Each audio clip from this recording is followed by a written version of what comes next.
What's good, everyone? OJ here. Welcome back to another video. Today we've got some interesting topics for you guys, so let's go ahead and get right into it. And we're starting off with the latest issue of the monthly Coro comic, teasing a quote new action game epic to follow Splatoon and Fortnite for the Nintendo Switch that's due out this year in Japan 2020. Now, this game, which comes from an unannounced publisher and an unannounced developer, is reportedly set in, quote, a new world that utilizes the Switch's performance to its very limit, where battles break out between skyscrapers in the middle of a peaceful city. Now, there is a key visual featured in the magazine which shows a boy, the protagonist, which seems like it, and a mysterious monster in a New York-like city. Now, further information about the game will be detailed later. We don't have more stuff. Now, people have been saying,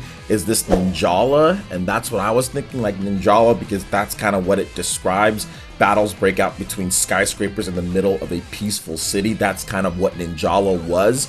But the focus of Ninjala and what that game was not a boy fighting against a huge monster. This says battles break out between a peaceful city skyscraper. Okay, we know about that.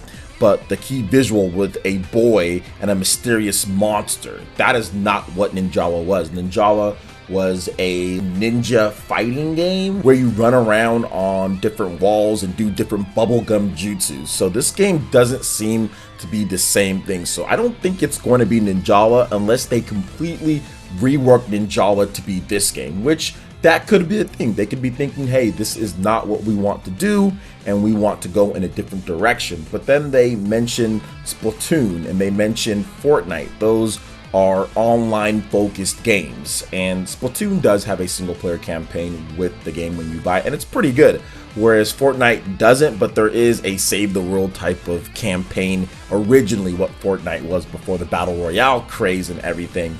So this is very interesting. I don't know what it could be. Some have stated, well, it's from an unannounced publisher and developer, which means it's an unannounced game as well, but the wording in here is kind of weird. So it could be gung-ho with a new developer and they reworked Ninjala, or they took that idea and turned it into something else, because Ninjala was an online game that was going to heavily focus on online. So it could be a reworked Ninjala, or it could be something completely different. I'm not really sure. But it's going to be interesting because this is the first time that I've actually seen a developer with a new game for the Nintendo Switch. So not a port like Doom where they're pushing the system to its limits, or something like Skyrim or something like that to where it's already on a different system, PS4, a stronger system, and they're trying to bring it over to where they actually say, hey, we're going to utilize everything, or at least try to utilize what the Switch has. This is the first time that I've seen a third-party developer do this in the history of the Switch, which is surprising to me, I thought we'd maybe get more of those, but I think that it's going to start happening. And I think that if this game is successful, we're definitely going to see more in the future. And the sales of the Nintendo Switch have been spectacular so far, so it's definitely possible. But what do you guys think this game could be? Are you guys excited to see something kind of new here? And once again, this does kind of line up pretty much with what's going down with the rumors with the Nintendo Direct and everything. So what do you guys think about this? Let me know your thoughts in the comment section below. All right, and moving on to the newest CV virus update that we have going on here. So Nintendo has put out an official statement when it comes to the cancellation of E3, and they've offered up what they're going to be doing in terms of going forward and going to big trade shows and everything like that. And fortunately for Nintendo, and this is the great thing which we got to talk about more, fortunately for Nintendo, they were very forward thinking, and they pretty much, I wouldn't say saved the industry again, but they definitely put out the blueprint for the industry to keep things moving in terms of announcements and everything when you can't physically be somewhere and have live shows. Nintendo is the company that did that and gave people a successful and good format to do. So let's go ahead and get into their full statement when it comes to what Nintendo's planning to do with industry events and all this. Quote, Nintendo supports the ESA's decision to cancel this year's E3 to help protect the health and safety of everyone in our industry, our fans, our employees, our exhibitors, and our longtime E3 partners. We would like to express our concern and support for all those affected by the COVID-19 outbreak during this challenging time. We'll continue to be flexible and redirect our efforts to other ways of keeping our fans up to date about our activities and products. Because of the CV-19 outbreak, large industry events may be unattainable for the foreseeable future, but we are considering various ways to engage our fans and will have more to share as the year continues. So I think that Nintendo pretty much is looking at it from a business standpoint and saying, hey, we're prepared. We know about this. Ever since 2011, I think, 2011 or 2012, they've been doing Nintendo Directs. And ever since 2013, they've been shaping the Nintendo Directs and getting them better and better and better. And I would probably say by 2014, they pretty much had that perfected in terms of the flow of the Nintendo Direct, in terms of what they need to do. Now, all of them haven't been amazing from every single time, but the flow and the pace and what they need to do to create excitement and get people into it, that has pretty much been perfected, and other companies have started copying them. We saw Square Enix at E3. We saw Sony pretty much almost directly copy Nintendo Direct's format down to the visuals and the T. So companies are all going to take Nintendo's lead with this. I mean, it was silly back when it first started, right? People were saying, oh, you cannot be at E3, you have to be there with the live presentation, that's what's better. But over the course of the years, Nintendo kind of proved them like, no, Nintendo Directs are kind of better, which I was very forward thinking on this topic too. I thought the Nintendo Directs have a lot of potential to be way better than live shows because you cut out the fluff. There's a lot of fluff that's cut out. It's edited. It's nice and tight in terms of the presentation. It's very clean. There's no Wii remote issues that Miyamoto had, you know, during a live demo and all of that at E3. So I think it's a lot cleaner and it's a lot better.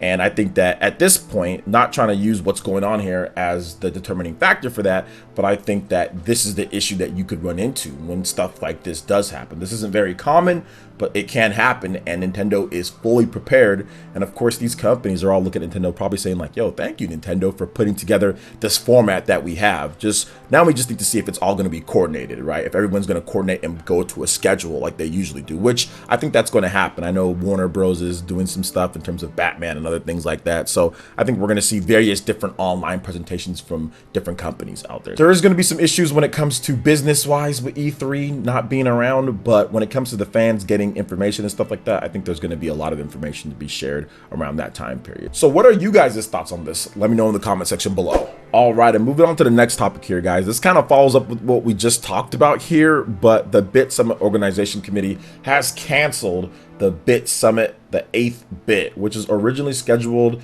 to run from May 9th to the 10th, and it's of course due to the CV. Now, here's what they had to say in their full statement.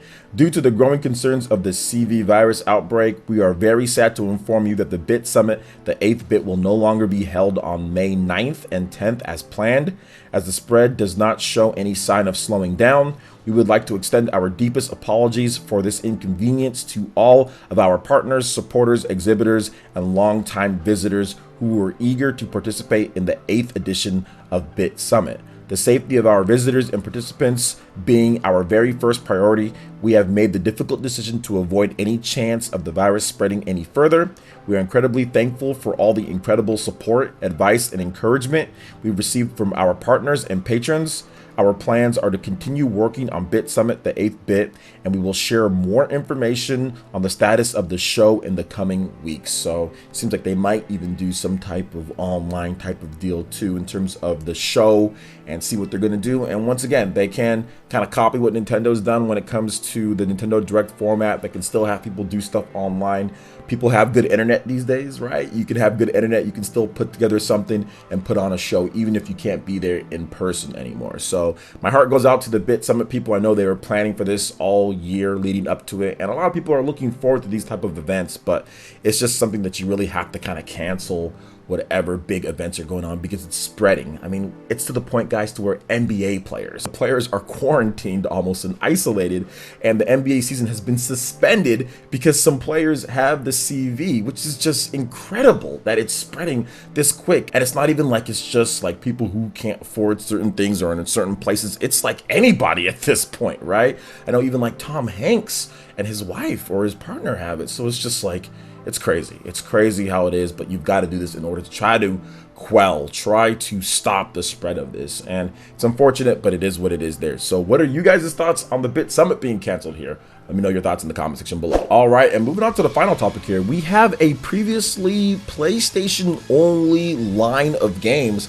coming over to the Nintendo Switch for the first time, and that is the Mega Dimension Neptunia 7, which is officially coming to the Nintendo Switch via the eShop on March 19th in Japan for 4,800 yen. Publisher Compile Hearts has announced. Compile Hearts always pretty much just does PlayStation stuff, so they're kind of branching out a little bit here. So pre-orders will be available now at the 20% off discount price of 3,800 yen, and it will only support Japanese, unfortunately, until it gets localized. Now, Mega Dimension Neptunia 7 first launched for the PlayStation 4 on April 5th, 2015 in Japan, followed by February 2016 in the West. A PC version followed in July 2016, so there's already English versions out there, so it's only a matter of time before they announce like the Western version of the game. So I'm going to go over some of the key features about this game here. So you have new battles, and characters can link up for stronger attacks. Parts breaks allow you to split enemies into pieces to lower their stats and disable special attacks, and giant battles impose limits that will challenge the strategist in you. You have the next mode, and that is a second transformation that is now available. You can break those big baddies into bits with the next mode, which featured new special skills and a new costume for the CPUs. You have 3 worlds, 3 stories. Okay, we got some nice replay value here. So 3 different story modes with new CPUs and characters at your side. You must fight through 3 dimensions to save the game industry. All right.